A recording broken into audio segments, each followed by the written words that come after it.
Hey, welcome to SAB Chronicles, aka the COVID Chronicles. We're going to dive deep into the teachings of a few of our CEO Action Pod groups spanning from 2020 all the way to 2024. This series takes us through the fire of COVID to post COVID, and now who really gives a care about COVID? If you listen to this series, you're going to gain inside knowledge of strategies of the past and strategies of the future. Hold on to your seats as you're about to get a PhD in business. Buckle up and let's get rolling. Hey, are you looking to scale your business from five figures to six figures or six figures to seven figures? If you are, I have the perfect thing for you. What I want you to do today is I want you to go download a book. This book is going to take you through my 3-pillar system. It's 100% free. All you have to do is go to growfast.cash. I say again, go to growfast.cash and you're going to be able to download my free international best-selling book, which is called Be Good, Be Brief, Be Gone. You can take that book. It's going to help you scale your business to the next level. Again, go download it. Be good, be brief, be gone. Growfast.cash. I say again, growfast.cash. Enjoy.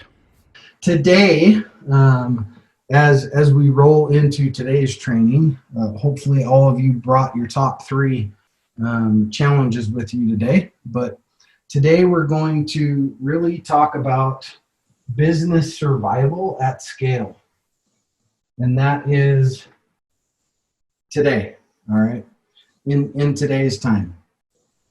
Without getting heavy into what most people would probably think conspiracy theories are, if you really look at where we're at and how things are rolling along right now, don't be surprised to see much of this disappear in January or February, after these elections are over, and then we move on to the next news cycle after that. So I think we're going to get beyond a lot of this in first quarter, and business as usual is going to happen. Number one, we're rolling into the normal flu season this year right now, and yada yada yada. Without getting into all of it, my opinion is we're going to be back to a lot more what we used to look like normal in first quarter of next year, okay, which isn't that far away, okay? So we want to focus on, all of you have made it through this, okay, this whole ordeal. So hallelujah, because guess what? There are Fortune 500 companies that went belly up during this thing. Why? They weren't prepared for it. They just weren't. They weren't prepared for it. They weren't ready for it. And it just is what it is. So, number one, first and foremost, you really should just kind of pat yourself on the back.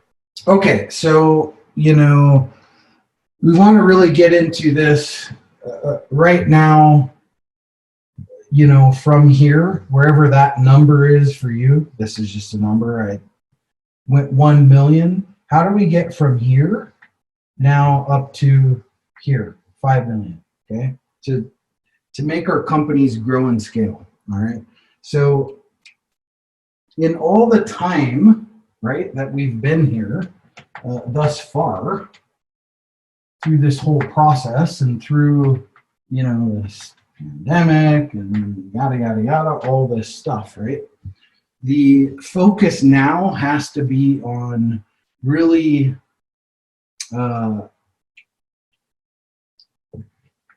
rapid recovery of revenue. Because everybody lost some during this, okay? There's just, if you didn't, good for you, right? So if you didn't, hallelujah for you, okay? But a lot of people lost revenue during this. Okay, so number one, speed matters. Why does speed matter? Because money loves what? Money loves speed, and speed loves money. Okay, so the faster we recover that revenue, the faster we can reinvest it. Okay, and it doesn't matter what that dollar was. Everybody lost some kind of business through this process. So speed matters to recover, and then be able to reinvest into the growth and scale process itself. This, just so you all know, I posted in the Wolfpack group last week. This kind of caveats off of that. Okay, what we're talking about today. All right, so number two, which might seem a little bit counterintuitive, but now is a good time to have a startup mindset right now. Okay, why? Be frugal now. Okay, now is the time to be frugal and recover revenues and be able to reinvest those revenues over and over again. So if you have that startup mindset, everybody remembers when they were just first starting their company, right? Puckered up butthole, knew where every freaking penny was going the whole time, every day, knew every output that was going out the door all the time. Well, then you start to grow and scale, right? You start to lose track of those numbers after a while, right? I'm just saying, go back to the frugality part. Now's the time to look at and strip your P&L again and find out, where that waste is. That's a startup mindset. It's not just a startup mindset. It's a mindset you should have all the time, but startups have it like every day, right? Because every penny has to count, and every penny has to count here too. Okay, so number three is human to the core. Okay, now what does that mean? Remote. Okay, remote. Everybody's going remote. A lot of companies are, I think we actually hit on that last time, are going to this results-based model of even employees, right? So you have to enculture that now, right? Because it's going to, we have an entire generation now that's growing up in that. And that's what they're going to know, right? They don't want to go sit in a cubicle. Why? Because they've seen they can do it a different way now. So to think this is just going to trend back to the old way ain't happening. It's just not going to happen. Now, my generation probably will go back and work in a cubicle, but not the younger generation. My daughter damn sure ain't going to work back at a cubicle again, either of them. And they're 21 and 25. And now they're used to this, oh, we got a Zoom meeting today, right? Everybody does a Zoom meeting. So it's important to, embrace that, really embrace that.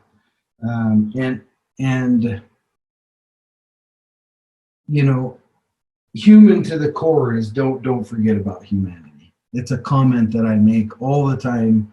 If we go downtown or something and, you're walking and you walk, somebody walks like 30 feet away from you. It's like, it's okay. We can be human. So let's not get crazy with it, right? So it's okay. It's really okay to be human. All right. Now, this is where we want to accelerate digital tech, right? There's a lot of companies right now, even in this group, that were very non-tech before we even met, right? Doing a lot of things the very old-fashioned way. And that's okay, but it impedes today's time frame, where we are today. So you've got to be able to accelerate tech because people are using tech like crazy nowadays.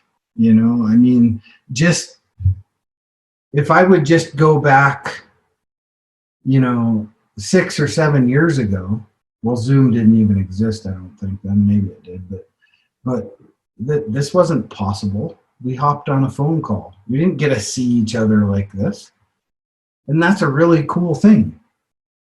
Now, that's just obviously one side of this whole thing, but we have to enhance that as much as possible. Why? So we can put more volume through the pipeline. Okay? Because it's like, like Ivan would tell you, you have to fill a pipeline, right? You gotta fill that pipeline till it's like bursting at the seams. And then that's why you have a good sales team to come in and do some conversion work for you. But you can't do that completely manually anymore. It has to be, on an accelerated mode. Okay, so next, we really have to have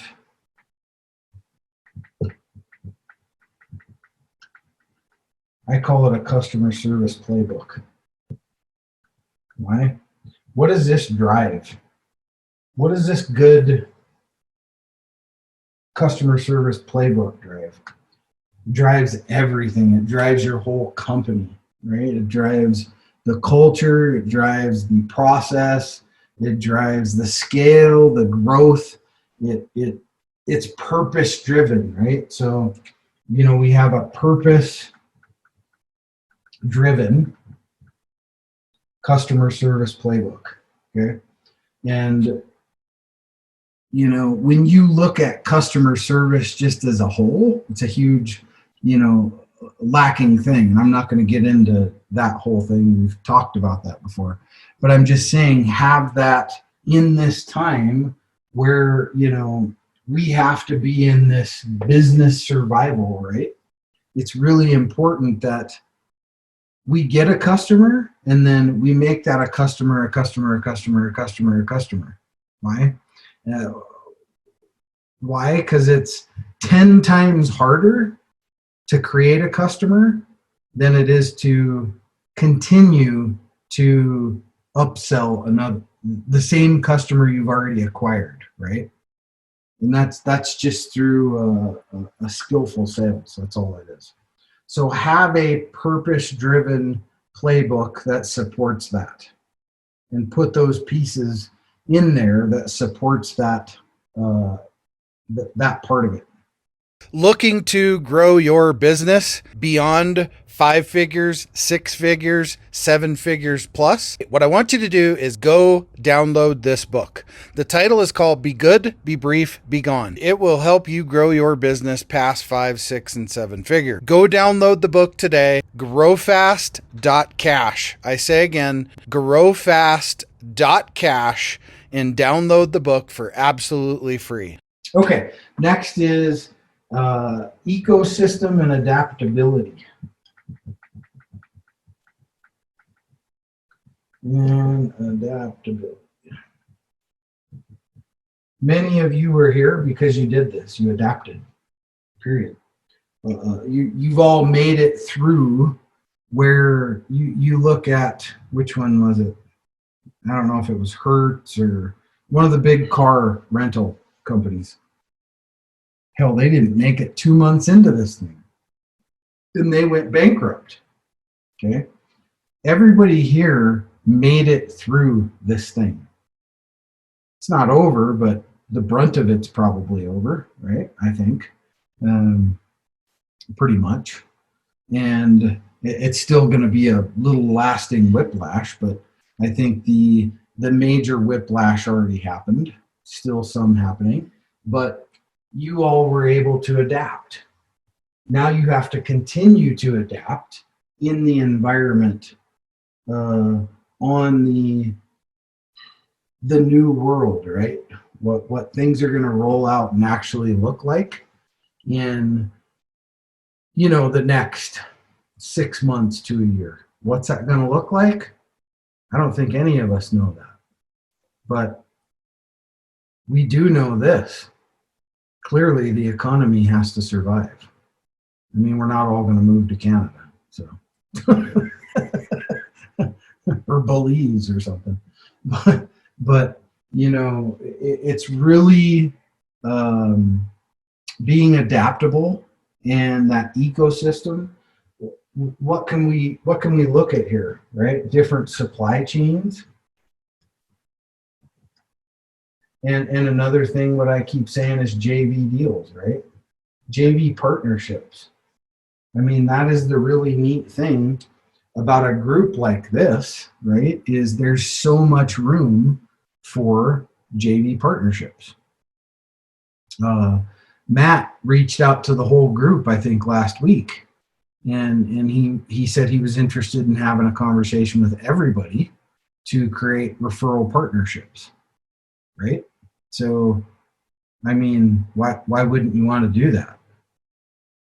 That's how businesses create another arm in their company through referral partnerships, affiliate partnerships, all these different things, right? Because say, for instance, in that world, the agency world, right?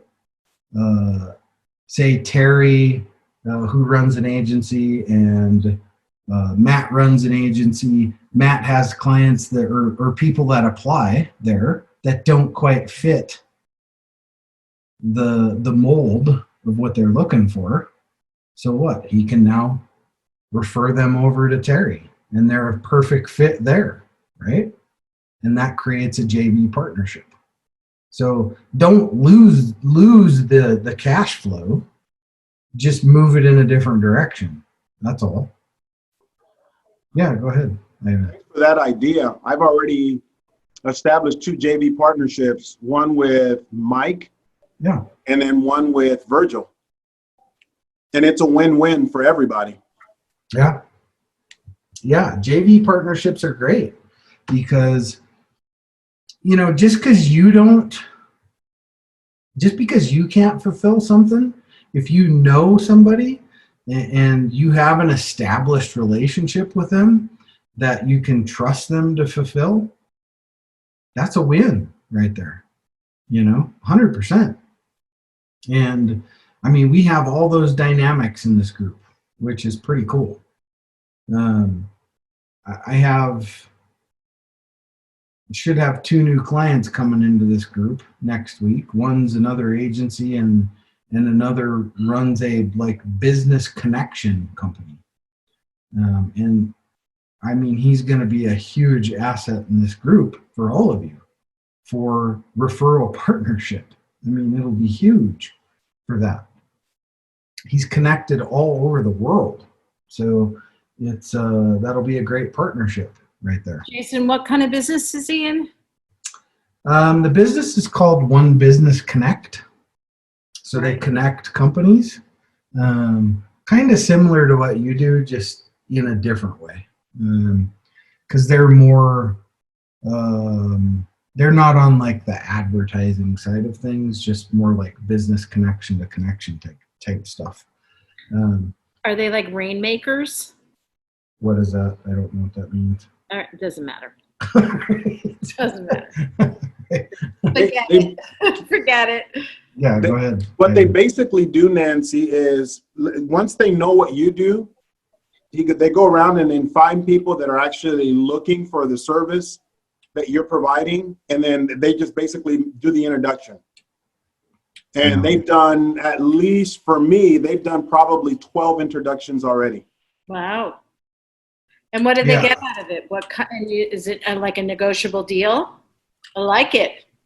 Yeah, what they're typically looking for is they're trying to get more people to become members of that so that they can continue to expand that ability to be able to partner people with people. I mean, businesses with businesses.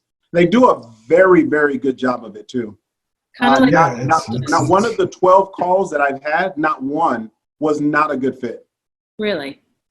So kind of in a way about what Jason does. He likes us working together. It encourages that. Yeah, right? similar to that. Yeah, only he's got a very, very huge network across not just the U.S. but abroad. So Cool. it's a pretty neat. He's been in business for 25 years, so he's not some new fly by night by any means. And he's right here right outside of Boulder. Nice. So it's kind of cool to work with somebody close. My keynote spoke for his leadership mastermind 2 weeks ago, and just because I kind of wanted to do the little sniff test to see how good it was, right? But really great group, and we've been chatting back and forth, and he really loves the concept of this. And anyway, just waiting to get his agreement back from him to come on board too, on both sides, as a referral partner and as a client. So pretty cool. Anyway, but that's what I'm talking about when I say these joint venture deals, right? Because the when this group comes together fully, there will be hundreds and hundreds of thousands of dollars created in revenue in here. Once this group comes together and you all finally synergize together and figure out, oh, how can we work together, yada, yada, yada, and do things, so on and so forth, you'll create tons and tons of revenue. That's not up to me to do that, guys. That's for you guys to do that. You guys to cross partnership and contact each other and do these kind of things together. Once you start doing it, the doors will blow off and open wide open, for sure. So JV partnerships are huge, okay? And that really, it's an ecosystem we're moving into now. Is a lot of companies are doing that now that didn't do it before. Or they did it, but it was more here and there, right? But you see a lot of companies now focusing on that JV partnership. Okay.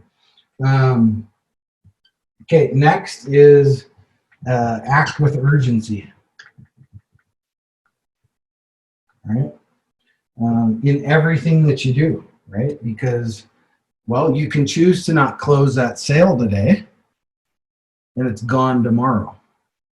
And that sale leads to a partnership that leads to a full scale something, right? That, but I'll just, like Nancy, for instance. Nancy has a client. That client gets great service. Now that client introduces her to an entire agency that has, say, 30 or 40 of that guy, right?